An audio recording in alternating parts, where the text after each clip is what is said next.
ummat Oromoo dhibbaa itti amanan ummata dhugaa qabu akka ta'e ummata tokkummaa cimaa qabu akka ta'e shufuroon gandaaf amantiin fiffiidu gabaan Oromoo isinitti himu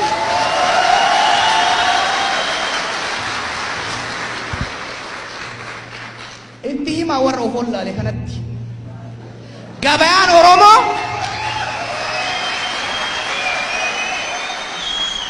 jaldaabni Oromiyaa liigoon isaa dhiiga qabsaa'otaatiin tolfame girgiddaan isaa muyni isaa lafee goototaatiin dhaabame abadan jumlaa malee chirichaaroo hin bitatu kana itti himaa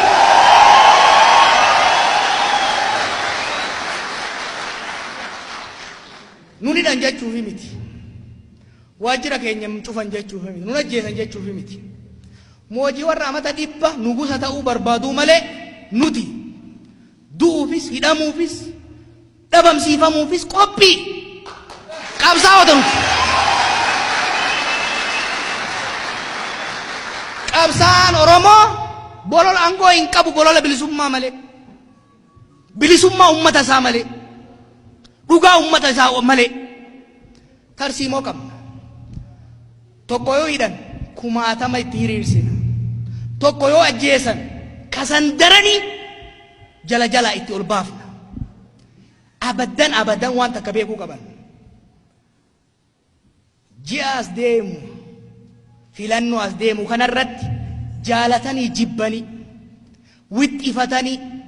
ka danda'an nu keessaa ajjeesanii hidhanii ummanni Oromoof Oromiyaa akkan isin argu kanattin arga mootummaa isaa ta'u inuma filata bakka inuma filata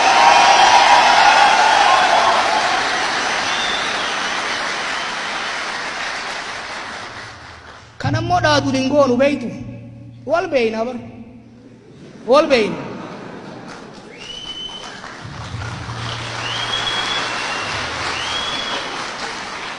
amma isaan maa yaadan beeytu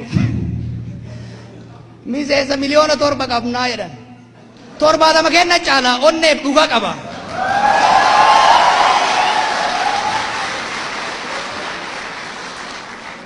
doolaara biliyoona qabnaa Arabaaf Chaayina faranjiin nutti kennanii jedhan midhaan qonnaa takka gabaree kennati caalaa hin sodaatina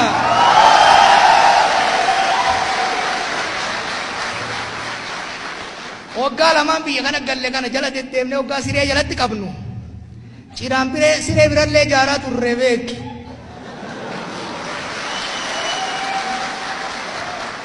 isinitti himu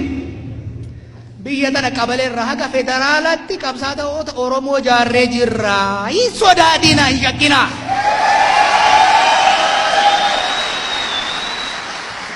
nama 500,000 hidhuudhaaf qophii qabnaa jedhan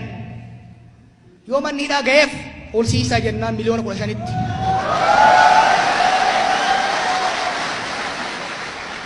dhugaa rabbii isinitti himu